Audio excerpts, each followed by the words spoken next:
Kasih karunia dan damai sejahtera Allah Bapa kita dan anaknya Tuhan Yesus Kristus menyertai saudara. Amin. Shalom, saudara-saudari yang terkasih di dalam nama Tuhan Yesus Kristus. Senang bisa menyapa saudara di tempat saudara berada hari ini. Dalam dimensi yang berbeda, tetapi dalam dunia yang sama. Sebagai insan yang diciptakan untuk Tuhan, sebelum kita melakukan rangkaian aktivitas kita pada hari ini, marilah mengawalinya dengan mendengarkan firman Tuhan. Shalom. Firman Tuhan pada pagi hari ini terdapat dalam Zakaria 9 ayat 9. Beginilah firman Tuhan. Bersorak-soraklah dengan nyaring, hai putri Sion. Bersorak-sorailah, hai putri Yerusalem. Lihat, Rajamu datang kepadamu. Ia adil dan jaya. Ia lemah lembut dan mengendarai seekor keledai beban yang mudah. Sekian firman Tuhan pada pagi hari ini. Shalom dan selamat pagi. Saudara-saudari yang terkasih di dalam nama Tuhan Yesus Kristus, bangsa Israel yang terbuang dari Babel akhirnya memutuskan untuk membangun bait suci. Dan Nabi Hagai ternyata digantikan oleh Zakaria dan meneruskan visi yang sangat luar biasa yang Tuhan berikan lewat penglihatan-penglihatan kepada Nabi Zakaria. Dan nubuatan-nubuatan itu menyangkut tentang kehidupan orang-orang Israel di masa depan, di mana Yerusalem, Yehuda bukan lagi menjadi nama kutukan, melainkan sebagai nama yang terberkati.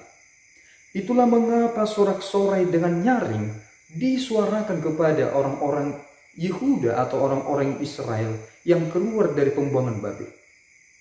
Dan mereka dalam pengertian itu, dalam sebuah pengertian lain dikiaskan dengan perempuan Sion atau putri Yerusalem. Mengapa mereka tidak disebutkan sebagai anak-anak Yerusalem atau anak-anak Sion, tetapi mengapa mereka harus disebutkan sebagai putri Yerusalem dan putri-putri Sion? Ternyata pengertiannya adalah menyangkut tentang atribut yang mereka peroleh. Jika mereka selama ini terbuang, apapun yang mereka miliki tidak dapat mereka pergunakan dengan baik. Tetapi setelah mereka menjadi orang yang dimerdekakan, maka apa yang mereka peroleh akan menjadi sesuatu yang dapat ditunjukkan dalam atribut yang mereka dapat pergunakan. Dan perempuan-perempuan orang Israel yang terbuang itu tidak dapat dengan bebas mempergunakan perhiasannya, mempergunakan apa yang ada pada dirinya untuk melekatkannya pada tubuhnya. Tetapi kini sorak-sorai itu telah mereka terima dalam bentuk lain lewat kiasan yang disampaikan oleh Nabi Zakaria itu. Dan di masa depan setelah Nabi Zakaria, ternyata kita mendapati prinsip yang tegas itu dinyatakan dalam pribadi Yesus Kristus, karena dialah Raja yang sebenarnya itu yang sedang Zakaria ingin sampaikan di balik pemilihan Allah atas dirinya. Karena saudaraku, dalam perjanjian lama hanya ada dua yang menjadi imam sekaligus menjadi raja.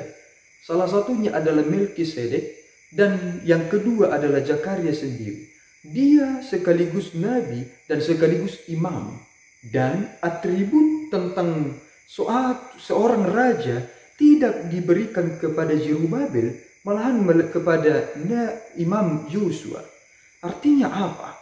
Pengertian ini sedang diangkat bahwa ternyata persiapan untuk kedatangan Sang Mesias itu bukan merujuk kepada identitas seorang raja, melainkan akan menemukan sosok yakni imam, dan kita mendapatinya yakni Imam Hanas dan Kayafas. Mengapa itu menjadi penting? Karena ternyata model itulah yang akan digenapi, dan kedatangannya yang merendahkan dirinya kita dapatkan kepada Yesus Kristus, dan inilah yang haruskah kita harus bersorak-sorai?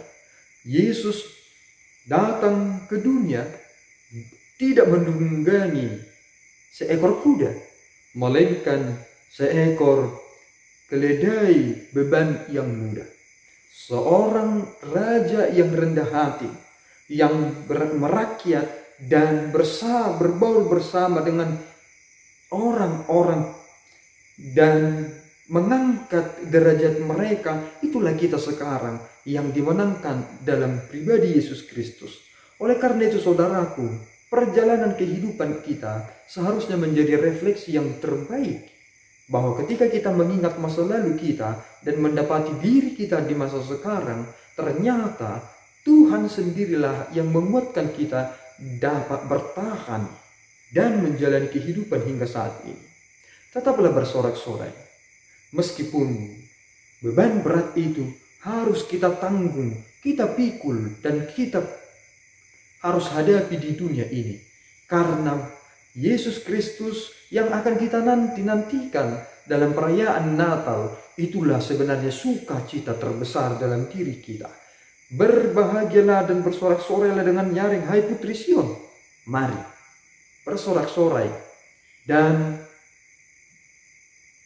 nyanyikanlah lagu yang begitu nyaring, seperti yang disampaikan oleh oleh seorang yang bernama Hizkia. Dia bernyanyi untuk Tuhan seumur hidupnya.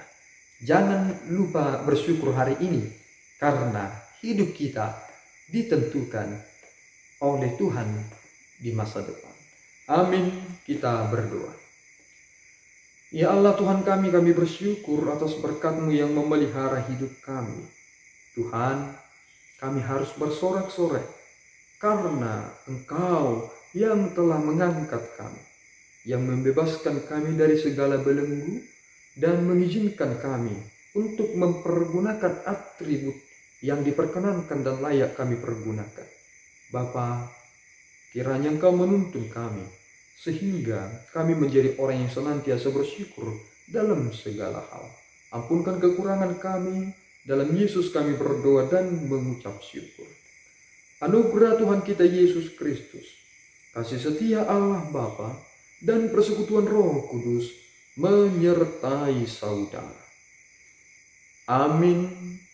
Tuhan Yesus memberkati.